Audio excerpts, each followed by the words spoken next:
start recording. Okay, here we go. Let's call the order to the Planning Commission meeting on October 20th, 2020 at 6:34 at night. Let's all hit the Pledge of Allegiance. I pledge allegiance to the flag of the United States of America and to the republic for which it stands, one nation, under God, indivisible, with liberty and justice for all. So the only one absent tonight is Eric Johnson, Pat Huggins, Salas Maddox, Danielle Freiberger, Joe Frenette, and Stacy Penno are all here.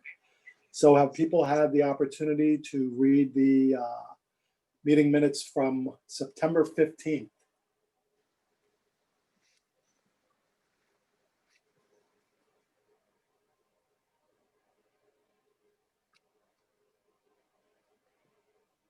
Hey, Bill, my camera is not going on.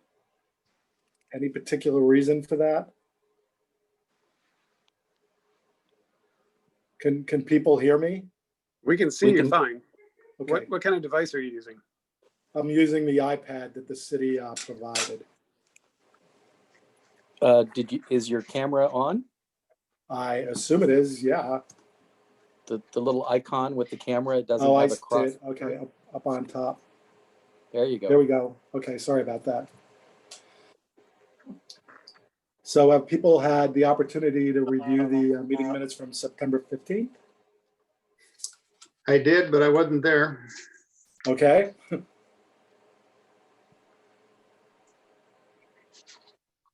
Danielle usually pretty good on these, spotting a lot of typos.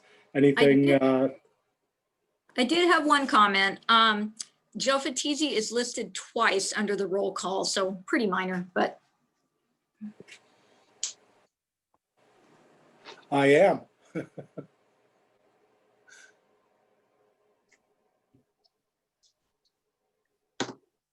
So we'll amend that. Does anybody want to make a motion to approve the meeting minutes with that amendment to the doubling of my name?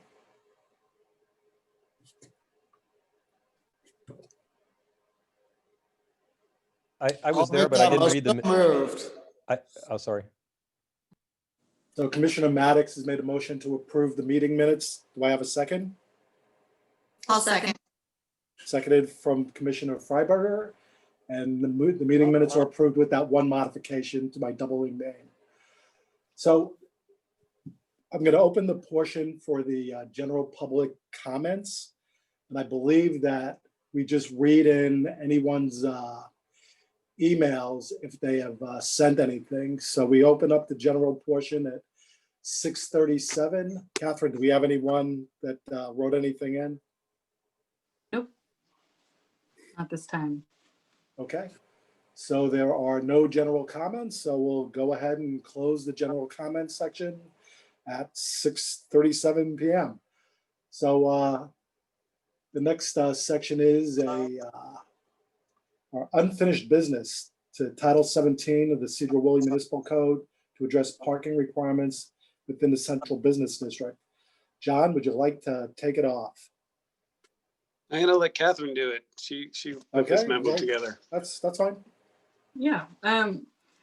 So we've been talking about this for a couple months now. And so I'm hoping it's more clear now, and it's pretty distinctive, the differences between the tables, how one is inside the blue boundary and one is outside.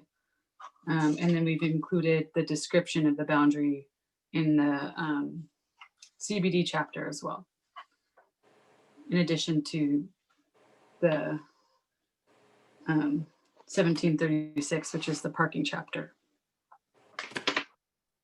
So I guess if anyone has any questions or needs some clarifications,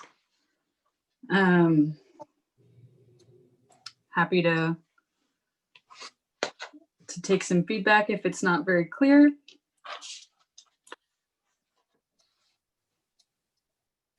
I just have a question. In the attachment 1 for tier 2 and tier 3, on the right side, they're identical. And I think I understand why. Because if I look at tier 1, 2, and 3, it's the exact same language, correct? Are you on page Not 4? attachment one. Page. Would it be attachment 1, page 4? Yes. Okay. So there's two different tables. One is for areas within the core downtown. That's the area within the blue line. Okay. And the other table is for outside of the blue line, but within the central business district still.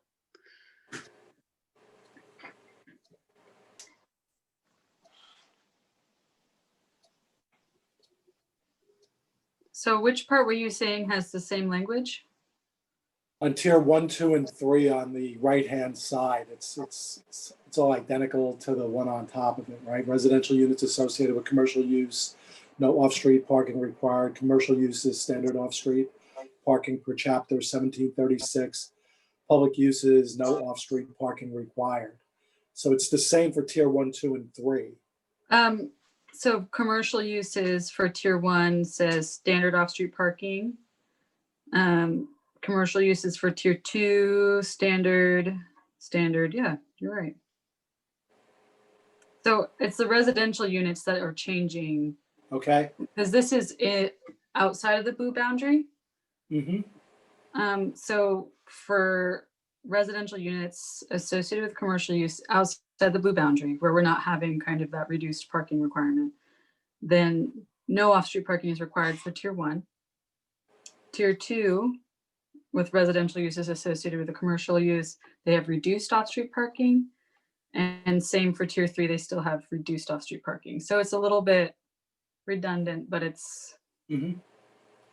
kind of more or less the code we have now, except for it's reduced for tier 2 and 3 for residential parking, or requirements for residential in association with the commercial use.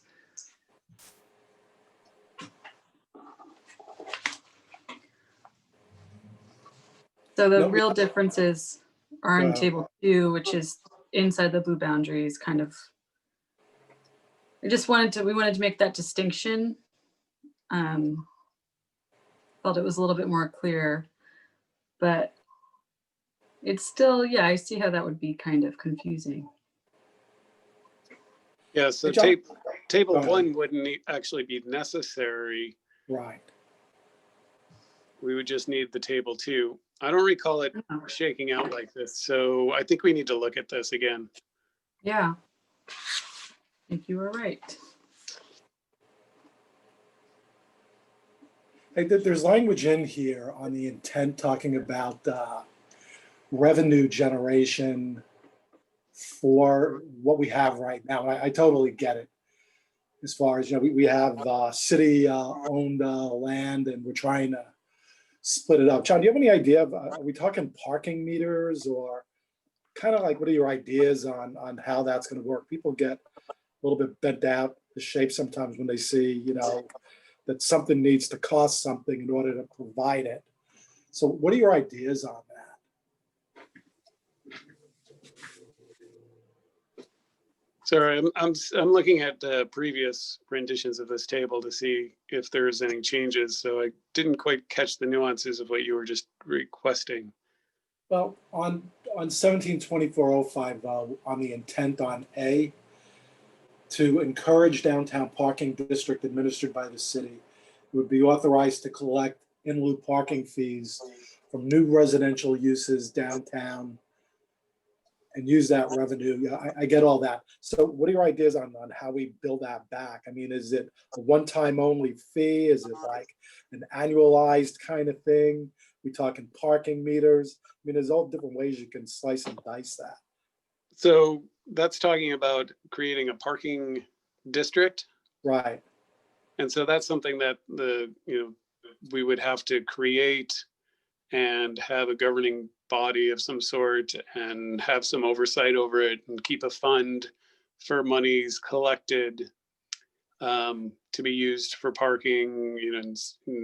Typically those things have shelf life, so you have to use the money within a certain amount of time. Uh-huh.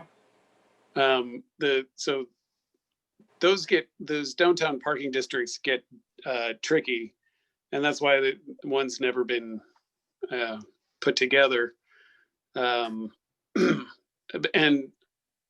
honestly, there's not any code that talks about how it would be enabled and how that would work. So that's a different topic than the downtown parking. So now we're just looking at basically structure of what we'd like to see in the future, right? Because you do have a decent amount of city-owned parking that is off of Metcalf in different spots on Metcalf by the Mexican restaurant. So there's definitely places to allow for the expansion depending on what kind of development, hopefully, that we see, in the next 5 years or whatever. I don't know if anybody's proposed anything recently, but I guess we're just trying to front run it ahead of time to make sure something's in place before a project does come in and people are clear on the fee structure and everything else that goes into it.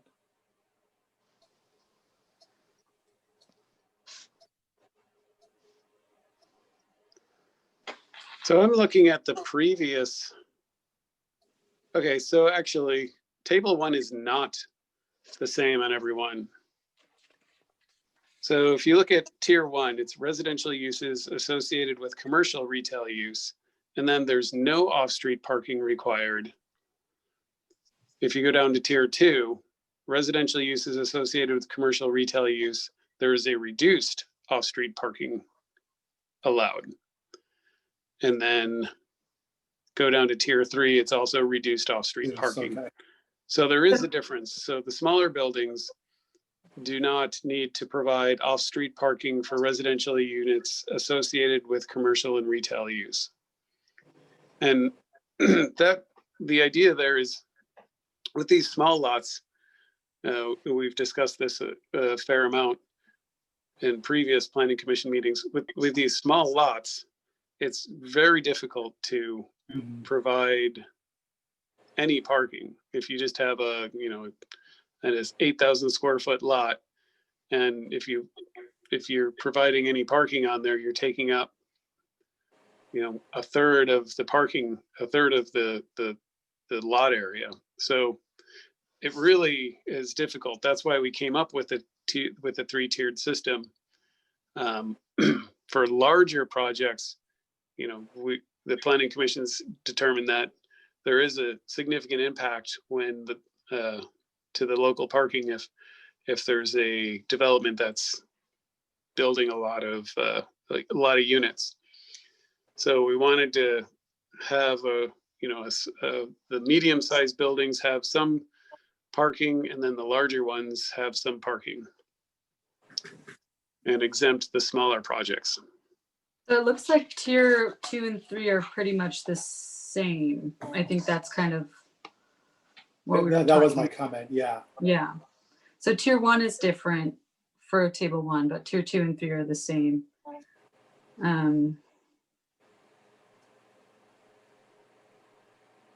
So it is possible we could just take table 1 out and insert that language elsewhere and just have table 3. So it's very clear, like within your blue boundary, these apply.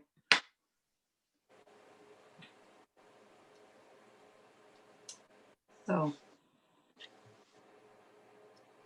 Yeah, I think that's what we were talking about at a previous planning commission meeting is, do we get rid of tier 2 and 3 since they're basically shaking out to be the same requirements?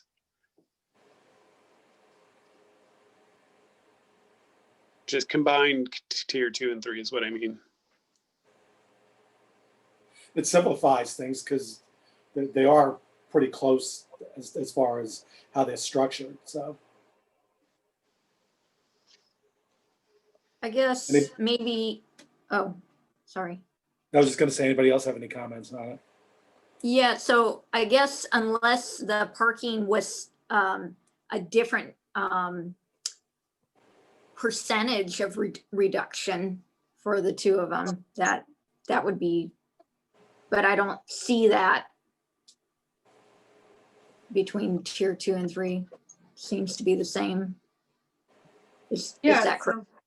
Yeah, I think you're right. I think it might be you know, we could just, instead of having a tier, even just a threshold, it looks like, or just 2 tiers.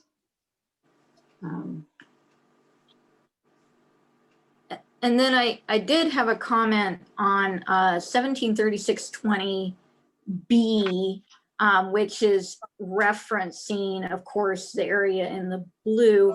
And I was just a little bit confused that language added in the first sentence there, new retail businesses, restaurants, and the first 4,000 square feet of all other commercial uses located in an existing building. If I was looking at the table correctly, and maybe I was making an assumption here, but to me, it was looking like the 4,000 square feet, it was still limited to the particular things in each tier and not all other commercial, because that had to still abide by just this normal parking standards. So am I misunderstanding this, or how are you reading this? The way it's supposed, the way these two sections interact is towards the end of the memo, there's the 1736-020 location restrictions, and number B is what we're speaking of. That so new businesses and the first 4,000 square feet of all other commercial uses located in an existing building within the area bounded.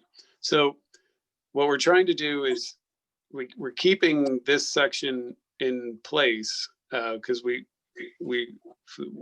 trying to allow for buildings, that existing buildings, to not have to provide parking, at least under these parameters, under 4,000 square feet of new commercial use. And then the previous sections, you know, the tables that we've been discussing so far tonight under 1724, parking, that's in the Central Business District Code. This is for new construction. So that's the the difference between 1724 and 1736, is one's for existing and one's for new. 1736 used to just say no, you know, new is it applied to both existing and new. So we're making it now that 1736 only applies to existing. New has to provide parking per 1724, which is the big tables. Also, for the first 4,000 square feet of all other commercial uses, before it was only retail businesses and restaurants that were exempt, and now it's the first 4,000 square feet. So basically just tier 1, and that's kind of all inclusive.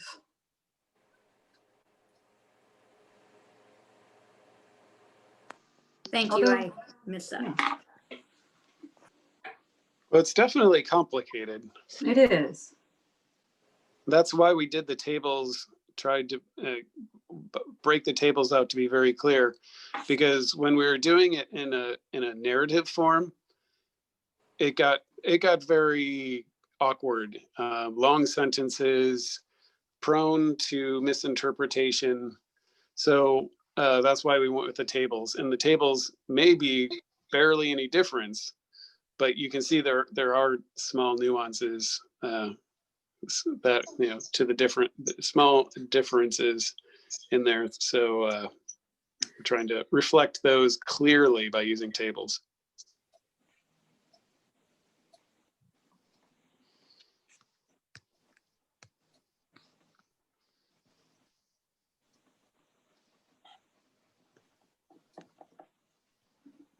As a graphical person, I always appreciate tables. Thank you.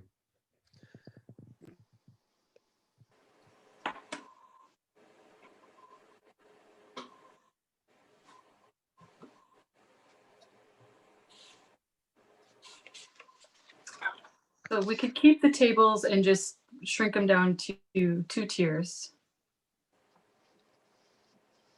I think that's been the general consensus here, Yeah. and that's pretty much what we got out of it. Okay. And then kind of go through again with a fine tooth comb and make sure it's very clear, especially in 17-36020B, what that means.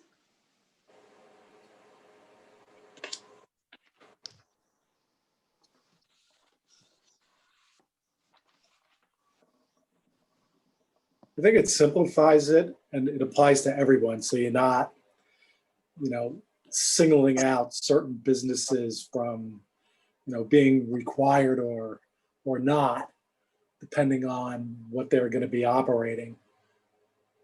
So I think it reads fine for me. Somebody get disconnected? It looked like someone was screen sharing for a second there. I'm trying to share the screen, but it's not allowing me to show just my screen. It's doing a screen broadcast, and it's only showing the Zoom.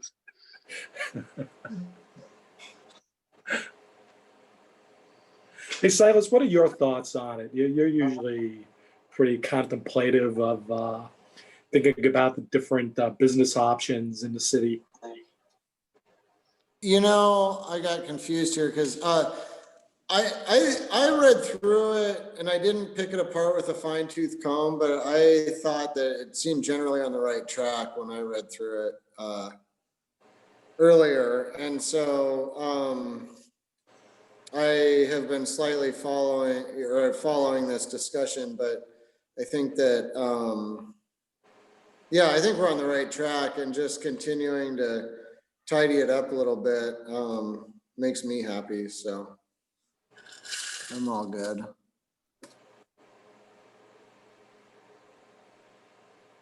Can everybody see the screen that I'm sharing? It should be page 5. I can. Yes, Yeah. yeah. Yes.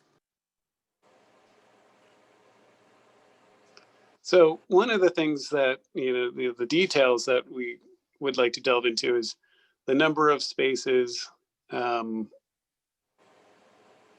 provided. Do they seem accurate?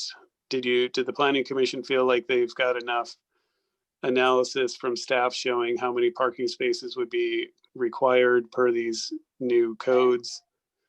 Is there any further information that you need from us to help you make your decision?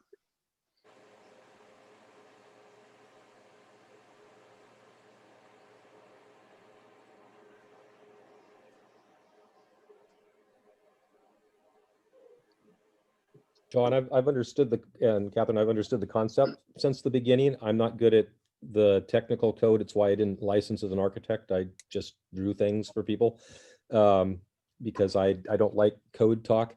But if you are trying to get done what we have discussed as doing, and I think you are, then I trust you guys to get it done, and you guys will be the first to know if it's not working and bring us back the information. So I think, for my part, when you guys are satisfied that it achieves what we all agreed was that we were trying to do, I'll be happy.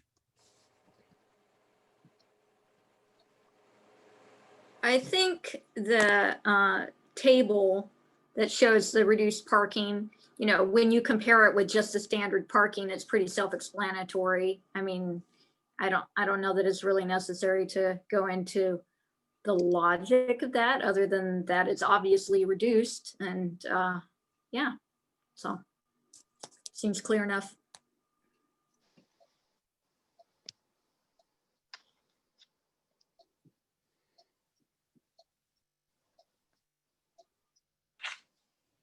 So outside of combining the 2 tiers into just a 1 and a 2, does anybody else have any other specific comments?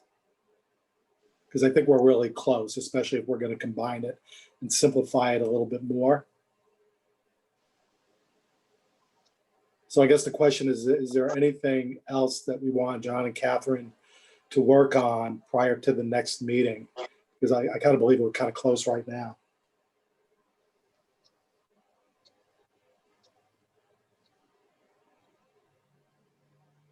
I'm good. I think that we can I'm not sure what the process is, if we need to have a public hearing on this or whatever, but it seems super close to me. Process wise, yeah, we'll probably have one final public hearing. I'll try to get the word out for some local developers to review it. I have passed it on to one local developer. I think they've been too busy to really take a look at it. But anybody who wants to develop downtown is going to have extreme interest in this because it's changing the scenario of being no parking requirement downtown to requiring something. And the question, the only concern I have about this is the reduced parking table on page 5 under number 3. Is that reduced enough, or is it still going to require too much parking? And really the only people that are going to be able to answer that questions are the people that design a project. So it would behoove us to get some feedback from anybody that might be developing in downtown.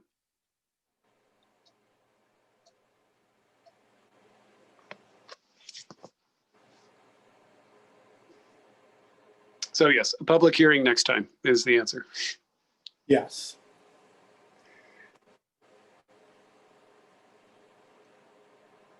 Okay, so outside of combining tiers 1 and 2, is there anything else before we move on to the next item, CPA 3.20-20? And Catherine, and John, do you have any more questions for us? It seems that it's good. Outside of just bringing it down to 2 tiers instead of 3. I I think don't have that's any. good feedback. I think we'll be ready next time with those 2-tiered tables and go from Okay, there. so next month, we're planning on a public hearing to finalize it or get additional comment on it. So if it's okay, we'll move on to the rezone CPA-3-20 for the city-owned property at 205 North Reed Street. Proposal to change zoning designation of roughly 2.67 acres of land from residential 7 to public. And John, you're on this memo here, so take it away. Yeah, this one's pretty darn easy. Again, any questions? this was I a like piece of category property. 4 wetlands myself, but There was a so the city purchased this property. It was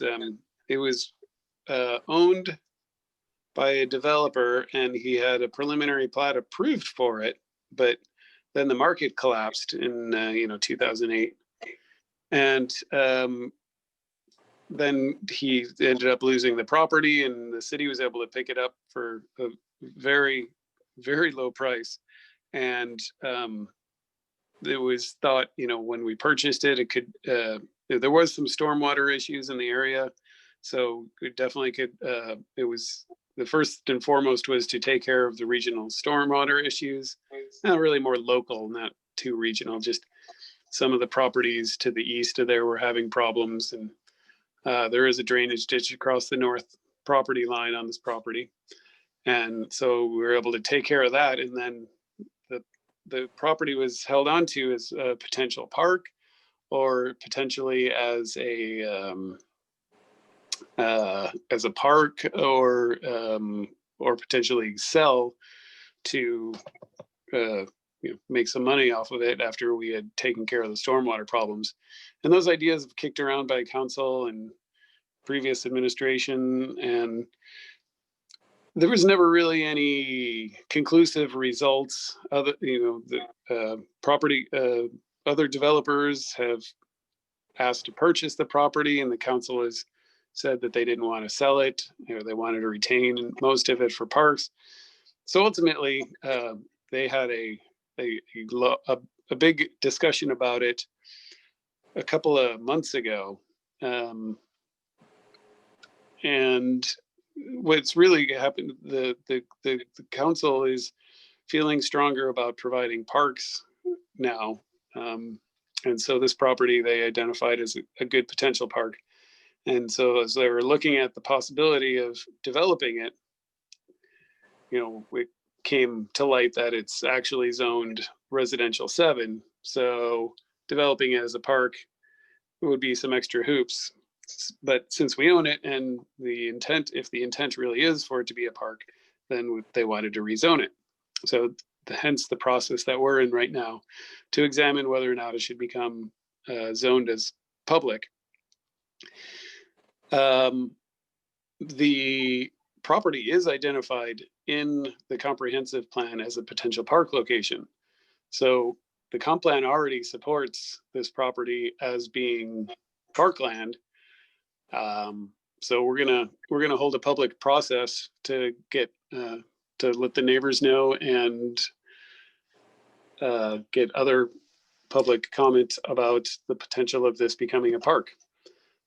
We did not have the opportunity. The council directed the staff to look into this just last month, so we didn't have the time to get out proper notices to the neighbors. We were going to have a public hearing on it this month, but there wasn't time to get proper notices out to neighbors and get people the opportunity to talk about this meaningfully. So we're going to have a public hearing in November and discuss this issue further. Today was sort of an introduction to it. You can see there's just a staff memo, not a full staff report. But it's a fairly simple issue. It's already supported by the comp plan. So it seems like a strong possibility that this could become parkland. Is there any planning commission discussion today, knowing that we're going to talk about this further at the next planning commission meeting? Pulling an aerial, there's a decent amount of density already in place. Just looking at the aerial, there's still a lot of vacant land on top of it. Now, the R7 zone is a pretty dense zone to begin with. We're looking at 7 units per acre, and depending on the size, I don't see anything over 3 acres here. But I can't see people in the neighborhood, coming out against a proposal like that, especially when more housing, heads on in there. As you bring up an interesting topic. Right now I'm zooming in, and let me know if you can see this. Sorry, it's sideways. I don't know how to turn the screen sideways, but you can see where the park is located. The pink swath just south of there is Highway 20 heading east-west through town. And you can see that there's no green nearby. There's no parks in that area. Although, to the, down the page, which is actually west, there's a big splotch of green, but that's on the other side of Highway 9. That's the Evergreen Elementary and Cascade Middle School property. So that's not even parkland. North of there, at the city limits, there's a big green splotch. That is owned by the city, but it's not a park. That is it's the former city dump. So it's not usable land. The nearest park would, of course, be just west and south of there a little bit, which is City Hall, and the park land just north of there. So there's really not any usable parkland in that part of the city, which is one strong reason why this property's been identified and hoped to be used as a park.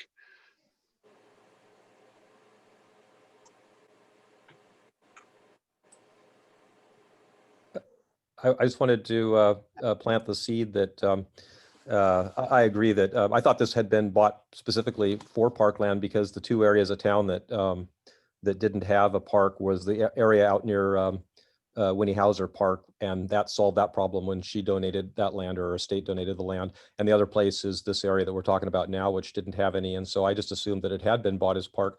But I wanted to plant the seed that over the years, I've seen some really, really nicely done parks where they're in tight residential housing, where they have been laid out so that they are used as retention or I can't remember if it's retention or detention, but it's the ones where if you have a high rain situation and a lot of water, they flood.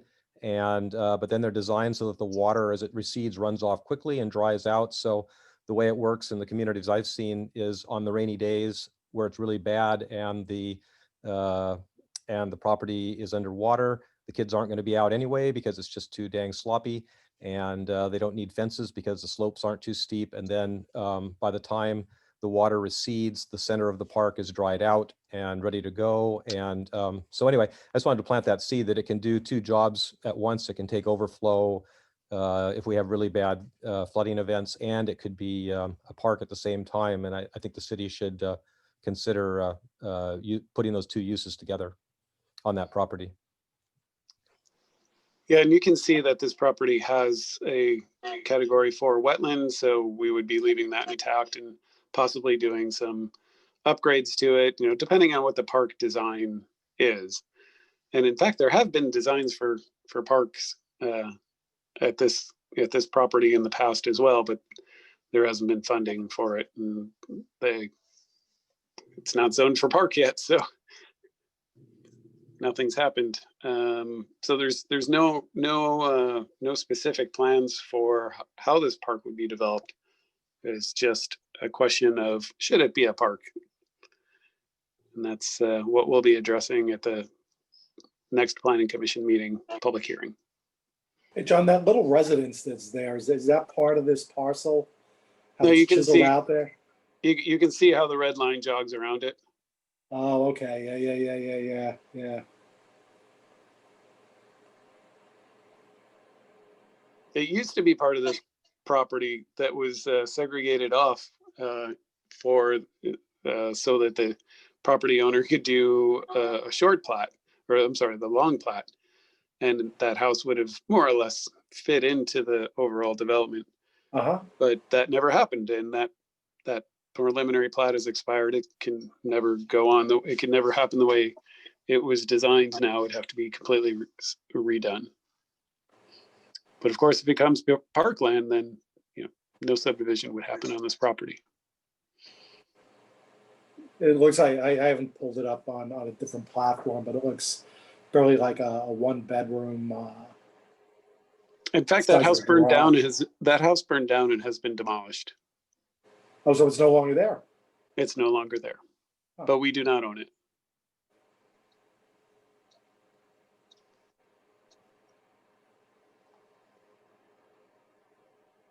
And it's Anyone else? 6,000. It's 6,000 square feet. That adjacent property. Well, I personally am all for it. I don't think that we should be having too much discussion, or too much discussion is necessary. Sounds like a great plan, and let's go for it. Anyone else? I totally agree. And Pat, I was just, before you made your comment, I was just ready to ask you, do you have something to say? Because you're one of the biggest fans of parks, just like myself and a whole bunch of other people. So it's kind of, it's a good idea, especially with the density that's in there right now. I think it's a great idea. I have no issue with it and would proceed forward quickly. So John, at this particular point, we don't really need to do anything outside of listening, and I think you're planning on a public hearing on November 17th as well. So that would be the second public hearing we would have on the two separate issues. Is that correct? Well, we're not having a public hearing on it today, so it would be just the one public hearing at the November Planning Commission meeting. So I'm looking at your memo. It has public hearing for November 17th, and I thought we were going to do a public hearing on the central business district parking as well. I thought you were saying, talking about two public hearings for the rezone. No. One, one for each. Yeah, we'll probably, so at the November 17th meeting, there will be two public separate hearings, ones on two separate issues. one for the rezone, one for the parking. Correct. So at this particular point, does anybody have anything good for the order here? And if not, I'll entertain a motion to adjourn. I'm good. I don't have anything today unless you want to hear about schools. That's where I've been, had my head buried for the last month, so. Anyone else?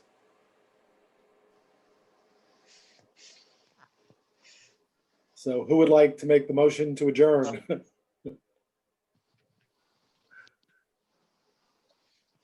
Commissioner Huggins, I'll make a motion that we adjourn for the evening. Okay, Commissioner Huggins has made a motion to adjourn. Do I have a second? I'll second that. Okay, we have a second from Commissioner Maddox, so the meeting is now adjourned at 7:14 on 10/20/2020. Thank you, everyone, for your input and your time. John, Catherine, great job. And we'll see you next month. Good All to see you right. guys all.